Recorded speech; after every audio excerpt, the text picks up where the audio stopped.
નમસ્કાર વિદ્યાર્થી મિત્રો, આજના વિડીયોની અંદર આપણે ધોરણ 4 વિષય હિન્દીનું તારીખ 9/4/2026ના રોજ લેવાયેલ બનાસકાંઠા જિલ્લાનું ઓરિજિનલ પેપરનું સોલ્યુશન કરીશું. તો ખાસ મિત્રો વિડીયોને અંત સુધી જુઓ, બીજા મિત્રોને શેર કરો અને આવા ઉપયોગી વિડીયો માટે આપણી ચેનલને સબસ્ક્રાઇબ કરી દેજો. ઓકે મિત્રો, જો પહેલો પ્રશ્ન તમને આપેલો છે કે દિए गए अंकों को शब्दों में लिखिए. તમને હિન્દીમાં ગિનતી આપેલી છે ને એના શબ્દોમાં કઈ રીતનું લખાય એ લખવાનું છે. તો પહેલું છે એ આવશે મિત્રો 6, બીજું આવશે 11, ત્રીજું છે એ છે 17 એટલે એને હિન્દીમાં કહેવાય 17, ચોથું છે એ 16 છે એટલે એને કહેવાશે 16, પાંચમું છે એને કહેવાય 15 તો એને શું લખીશું આપણે 15. પછી ચિત્ર દેખકર શબ્દ લખીએ. જે ચિત્ર આપેલું છે ને એના ઉપરથી આપણે શબ્દ લખવાનું છે. તો પહેલું છે એને કહેવાય ઓખલી.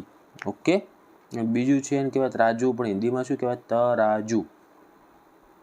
ત્રીજા નંબરમાં આપેલ છે આપણને ફુલાવર, પણ એને હિન્દીમાં કહેવાય ફૂલગોભી.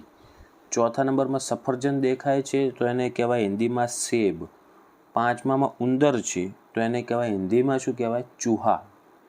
પછી ચિત્રના આધાર ઉપર કહાની લખવાની છે. ચિત્ર તમને આપેલું છે સિંહ અને સસલાની વાર્તા છે. એક જંગલ में एक सिंह रहता था, एक शेर रहता था. वो दररोज जंगल के प्राणियों को मार देता था. આ રીતની એક કહાની લખવાની આવે છે એ હતી. ઓકે, હિન્દીમાં લખવાની હતી.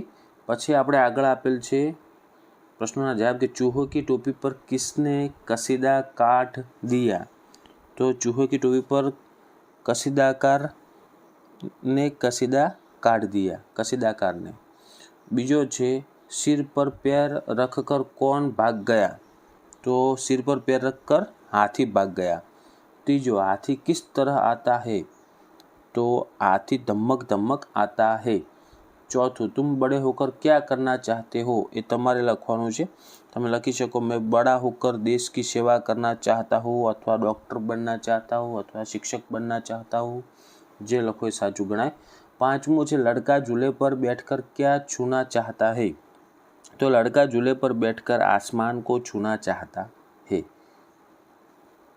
પછી આપણે જો વર્ણ આપેલ છે, મતલબ કે અક્ષરો આપેલા છે હિન્દીમાં, એનો ઉપયોગ કરીને શબ્દ બનાવવાનો છે. બે બનાવવાના શબ્દ. તો પ ઉપરથી બનાવવાનું છે. તો પ ઉપરથી મિત્રો તમે પતંગ અને બીજું બનાવી કહો પપીતા. પછી બીજા નંબરમાં ક છે એના ઉપરથી કમલ અને કલશ. ત્રીજું મછલી મટર. ચોથો આપેલો છે તો અમરૂદ અને અનાર. તમે આમ પણ બનાવી કહો, જે બનાવ્યું હોય તમે સાચું ગણાશે. પછી જુઓ ઉદાહરણ પ્રમાણે કરવાનું છે કે યહ હાથી હે, તો એની જગ્યાએ કરી નાખ્યું વહ હાથીની હે. તો પહેલું છે યહ ચૂહા હે, આખું લિંગ બદલી નાખ્યું તો વહ ચૂહિયા હે. બીજું યહ સિંહ હે તો વહ સિંહની હે અથવા શેરની હે.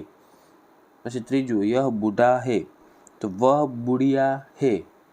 ઓકે, પછી સ્થાન પૂરવાનું છે, મતલબ ખાલી જગ્યાઓ. ખાલી જગ્યા માલાએ હે તો યહ કે યે, તો એમાં આવશે યે માલાએ હે. બીજું છે યે તિતલિયા, તો એમાં આવશે હે.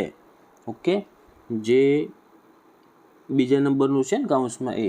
ત્રીજું છે યહ ખાલી જગ્યા હે તો એમાં આવશે લડકા હે, લડકા આવશે. પછી આપણે સમાનાર્થી શબ્દ લખવાનો છે. આકાશ તો એનું બનશે મિત્રો આસમાન. બીજું છે છપ્પર તો એનું બનશે છત. ત્રીજું ગજ તો એનું બનશે હાથી. ચોથું છે કચહરી તો એનું બનશે અદાલત. પછી શબ્દનો આપણે વાક્યમાં પ્રયોગ કરવાનો છે, મતલબ જે શબ્દ આપેલ છે એના ઉપરથી વાક્ય બનાવો. તો હાથી આપેલો છે, હાથી ઉપરથી વાક્ય બનાવવાનું કે હાથી જંગલ કા બડા જાનવર હે. બીજું દરજી કપડે સીતા હે. ઓકે, ત્રીજું છે સિપાહી દેશ की રક્ષા કરતા હે. આ રીતના વાક્ય બનાવવાના હતા.